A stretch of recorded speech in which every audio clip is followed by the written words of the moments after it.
39번을 빠르게 정리하겠습니다. 이 지문이 정말 어려웠습니다. 하지만 우리의 목표는 직관적으로 이 내용이 무엇을 의미하는가만 파악을 하면 되는 거예요. 생명은입니다. 것. 물리학자들이 부를 수도 있는 것, 고차원적인 시스템이라고 부를 수도 있는 것을 무엇이라고 해요? 생명이라고 하는 거예요. 그럼 핵심어, 생명, 고차원적인 시스템이다. 문장 전체의 사실은 이다. 그들만의, 이 그들은 물리학자들이죠. 물리학자들만의 멋진 방식이다. 말하는 대절 전체를. 존재한다. 많은 것들이 발생하고 있는 중인 많은 것들이 존재한다라고 말하는 물리학자들만의 멋진 방식이 뭐예요? 생명은 고차원적인 시스템이다. 정리되죠? 단지 단 하나의 세포 속에서도 숫자, 가능한 상호작용들, 여러 가지 분자들 사이에 가능한 상호작용의 수는 엄청나대요. 자, 직관적으로 세포 하나가 있습니다. 이 세포 하나의 이 분자들이 엄청나게 많은 분자들이 상호작용을 하고 있다는 거예요. 상호작용. 막 수십억만 개가 막 상호작용을 막 하고 있다고 가정을 하자고요. 이렇게. 그런데 그러한 시스템은 오직 기대할 수 있습니다. 희망할 수 있습니다. 되기를. 안정적이게 되기를. 이 작은 세포 하나에 수십억만 개의 분자들이 상호작용을 하려면 이게 어떻게 되어야 될까요? 무작위로 존재하는 게 아니라 안정된 상태를 유지하고 있어야 돼요. 오직 어떤 경우에 안정된 상태를 기대할 수 있냐면 오직 소수의 집합적인 방식, 존재의 집합적인 방식이 나타나는 경우에만 안정적인 상태를 기대할 수 있다는 거죠. 그 예로 누가 나왔냐? 바로 인간의 배아가 나온 거예요. 이게 핵심이에요. 그런데 이제 강조 구문을 썼기 때문에 오직 제한된 수의 조직과 신체의 형태가 뭐뭐로부터 비롯될 수 있습니다. 뭐뭐의 결과물로 나올 수 있습니다. 발달, 인간의 배아의 발달로부터 나올 수 있습니다. 이건데 인간의 배아의 발달로부터 나올 수도 있는 것은 오직 제한된 수의 조직과 신체 형태입니다. 이게 도대체 무슨 말이냐? 인간의 배아는 세포입니다. 아직 인간이 아니야. 그럼 여러 가지 무엇을 거치겠어요?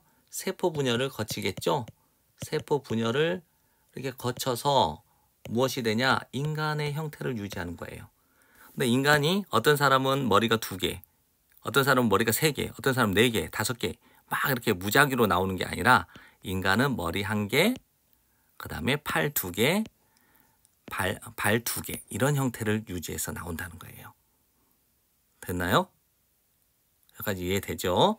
그런데 이것을 1942년에 생물학자인 컨레드 워딩턴이라는 사람이 부른 거예요. 이런 극적인 결과물들의 이 축소를 운하화라고 부른 거예요. 운하화. 아까 뭐라고 했어요? 인간의 배아는 세포라고 그랬죠? 이 세포가 운하화, 배가 지나갈 수 있는 이 인공적인 이 수로를 통해서 세포가 쭉 통해서 인간이라고 하는 어떤 제한된 수의 조직과 신체의 모양을 딱 이렇게 형성을 하더라 이 말이에요. 그래서 그 조직은 여기 조직이란다. 오가니즘, 유기물이죠. 생명체 유기물은 바뀔 수 있습니다. 뭐 사이에서? 작은 수의, 적은 수의, 소수의 명확하게 정의된 가능한 상태들 사이에서 바뀔 수도 있대요. 하지만 존재할 수는 없어요. 무작위 상태, 랜덤 상태에서는. 그것들 사이에서는 그것들은 소수의 명확하게 정의된 가능한 상태 사이에 무작위 상태에서는 존재할 수 없대요. 이 생명체라고 하는 것은. 자, 이거를 오히려 뭐뭐처럼 이렇게 비유를 든 거예요. 공. 어떤 공이냐? 울퉁불퉁한 경관에 있는 공이 반드시 떨어져야 돼요. 어디? 바닥으로. 한 계곡이나 다른 계곡으로. 이건 명확한 사실이죠. 이제 비유를 든 이유는 뭐냐? 이렇게 있으면 이게 공이에요. 공. 공이 이렇게 떨어지겠죠. 이쪽 계곡에. 그래서 결국은 이 바닥 상태에 있는 것이 어떤 거예요? 안정된 상태를 유지하는 거예요. 이쪽은 또 이쪽이 떨어질 수도 있겠죠. 또 넘어가서 여기에 떨어질 수도 있다는 거예요. A, B, C 이런 안정된 상태에서 이렇게 이동을 할 수 있다는 거예요. 바뀔 수가 있다는 거예요. 하지만 이 중간중간에 공이 머물 수 있어요? 없어요? 없죠. 이걸 무작위 상태라고 본 거예요. 이 무작위 상태, 랜덤 상태를 이런 X 표시한 곳이라고 보시면 돼요. 됐죠? 그래서 생명체라고 하는 것은 바뀔 수 있습니다. 아주 소수의 명확하게 정의된 가능한 상태 사이에서는 바뀔 수도 있으나 존재할 수는 없다. 무작위 상태에서는. 그것들 사이니까 이런 소수의 명확하게 정의된 가능한 상태 사이에 무작위 상태에서는 존재하지 못한다. 이 공이 반드시 한 계곡이나 다른 계곡의 바닥으로 굴러 떨어져야 하는 것처럼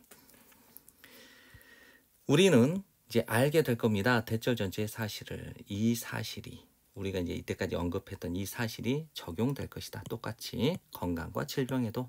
즉 존재한다. 많은 질병의 원인들이 존재해요. 하지만 그 질병의 원인들의 발현은 생리적이고 증상적인 수준에서의 이 발현은 어떻다? 매우 놀랍도록 자주 종종 놀랍도록 비슷하더라. 우리가 어떤 기침을 해. 열이 나. 그러면 이건 어떤 증상이라고 보게 되는 거예요? 그냥 감기구나 이렇게 판단할 수 있잖아요. 예. 그래서 이제 요약 정리는 한 번씩 이렇게 읽어보십시오. 이렇게 여러 번 곱씹어 보면서 이해를 하시면 생명은 고차원적인 시스템이고 하나의 세포 안에는 분자들이 상호작용하는 수가 매우 많다. 그러나 이제 이렇게 수많은 복잡한 고차원 시스템이 제한된 수의 집합적 형태를 가지고 있을 때 완전성을 유지할 수 있는데 그 예시로 인간의 폐하, 단순한 세포가 어떤 복잡한 생명체인 인간이 되는데 이제 제한된 형태의 안정된 상태를 유지하고 있다. 그것을 우리는 운하화라고 할 수 있다.